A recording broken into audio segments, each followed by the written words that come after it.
14 सितंबर को पूरा भारत एक बार फिर राष्ट्रीय हिंदी दिवस मनाने जा रहा है। इस मौके पर याद दिला दें कि जिस देश के संविधान ने देवनागरिक लिपि यानी हिंदी को तहरीर देते हुए आधिकारिक राजभाषा का दर्जा देकर उसका उत्थान किया और हिंदी को एक सम्मानजनक स्थान दिलाने के लिए वह एक क्रांतिकारी कदम था, लेकिन फिर भी आज देश में अंग्रेजी का दबदबा क्यों बढ़ता जा रहा है। हेलो फ्रेंड्स, मैं आपका होस्ट गौरव और स्वागत है हमारे यूट्यूब चैनल जी टेक्निकल रिसर्च में। फ्रेंड्स, आज की वीडियो हम बताएंगे कि क्यों भारत का राष्ट्रीय भाषा हिंदी होने के बाद भी अंग्रेजी का दबदबा हमारे देश में बढ़ता जा रहा है। तो वीडियो में बने रहें, वीडियो को अंत तक देखें, हमारे चैनल को सब्सक्राइब करें और बेल आइकन प्रेस करना ना भूलें। 15 अगस्त 1947 के दिन जब देश गुलामियों की जंजीरों से आज़ाद हुआ था, तब इस देश में कई भाषाएं और सैकड़ों बोलियां बोली जाती थी। इसमें हिंदी सबसे प्रमुख और ज़्यादा बोले जाने वाली भाषा थी। आज के दौर में विश्व में सर्वाधिक बोले जाने वाली भाषाओं में से एक है और यह अपने आप में एक समर्थ भाषा है। इंटरनेट सर्च से लेकर विभिन्न सोशल मीडिया प्लेटफॉर्म पर हिंदी का दबदबा बढ़ा है। 2001 की जनगणना के अनुसार लगभग 25.79 करोड़ भारतीय अपनी मातृभाषा के रूप में हिंदी का उपयोग करते हैं, जबकि लगभग 42.20 करोड़ लोग इसकी 50 से अधिक बोलियों में से एक का उपयोग करते हैं। जैसे हिंदी की प्रमुख बोलियों में अवधी, भोजपुरी, ब्रजभाषा, छत्तीसगढ़ी, गढ़वाली, हरियाणवी, कुमाऊनी, मगधी और मारवाड़ी भाषाएं शामिल हैं।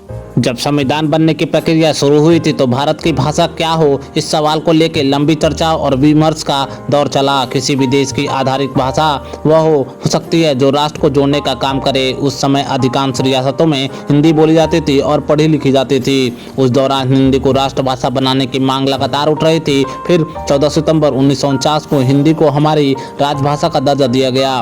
भारत कोश के अनुसार हिंदी की राजभाषा बनने को लेकर संसद में 3 दिन 12 सितंबर से दोपहर से लेके और 14 सितंबर तक दोपहर तक बहस हुई थी और 13 सितंबर 1949 को तत्कालीन प्रधानमंत्री पंडित जवाहरलाल नेहरू ने संसद में चर्चा के दौरान 3 प्रमुख बातें कही थीं। किसी विदेशी भाषा में कोई राष्ट्र महान नहीं हो सकता और कोई भी विदेशी भाषा आम लोगों की भाषा नहीं हो सकती। भारत के हित में, भारत को एक शक्तिशाली राष्ट्र बनाने के हित में, ऐसा राष्ट्र बनाने के हित में जो अपनी आत्मा को पहचाने, जिसमें आत्मविश्वास हो, जो संसार के साथ सहयोग कर सके, हमें हिंदी को अपनाना चाहिए।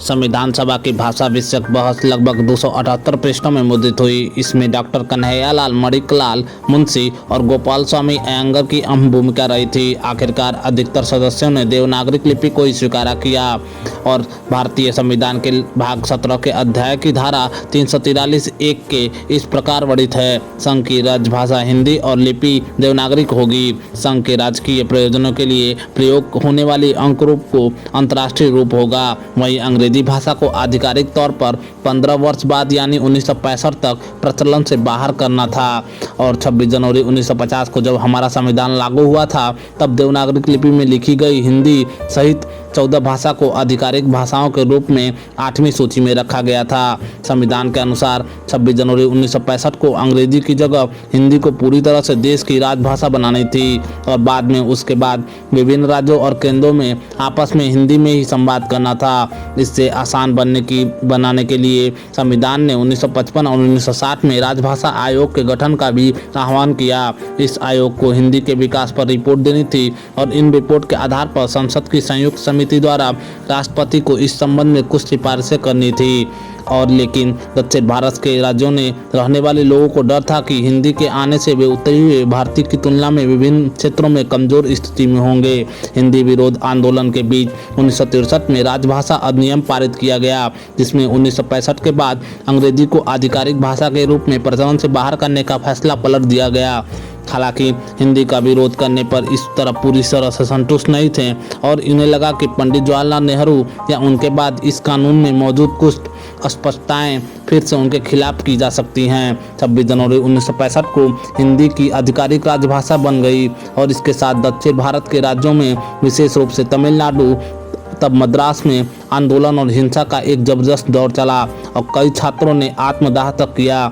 इसके बाद तत्कालीन प्रधानमंत्री लाल बहादुर शास्त्री की कैबिनेट में सूचना एवं प्रसारण मंत्री रहीं इंदिरा गांधी के प्रयासों से इस समस्या का समाधान निकला, जिसके परिणाम स्वरूप 1967 में राजभाषा अधिनियम में शोषण किया गया और तब देश गैर हिंदी भाषी राज्य चाहे तब तक अंग्रेजी को देश की आधिकारिक भाषा के रूप में आवश्यक माना जाए। इस आंदोलन के मध्य में आज तक यह प्रथा जारी है।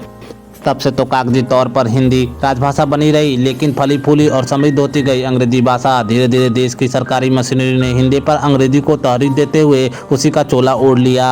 इसके बाद अंग्रेजी भाषा की सरकारी व्यवस्था आधिकारिक तौर पर पकड़ और मजबूत होती गई और पूरे सिस्टम पर हावी हो गई। जब 14 सितंबर 1949 को हिंदी का राजभाषा दर्जा दिया गया था और इससे संबंधित महत्वपूर्ण प्रावधान संविधान के भाग 17 में किए गए थे।